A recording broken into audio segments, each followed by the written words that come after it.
इसलिए लाए मायामुखी की बहुत प्यारा सॉन्ग हमारा और रानी का एक हिंदी की कंपनी से रिलीज़ हो रहा है। और बिना बताए हम लोग आए हैं क्योंकि और आज पोस्टर आउट हुआ है, कल टीज़र रिलीज़ है और सोमवार को हम लोग गाना डबल खिड़की संडे को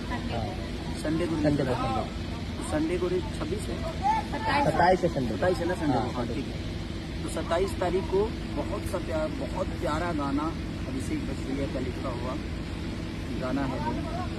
म्यूजिक डायरेक्टर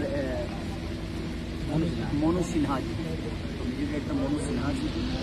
तो आप लोग अपना प्यार और आशीर्वाद ऐसे ही रानी को जिस तरह आप लोगों ने आपने किया है, और बहुत मेहनत बचपन से इसको देख रहा हूँ मैं, इसके बचपन से देख रहा हूँ, अपने बचपन से देख रहा हूँ।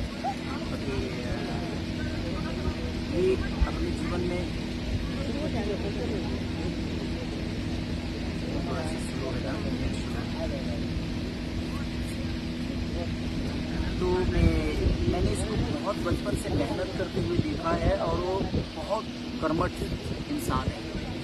और वो क्या हो गया,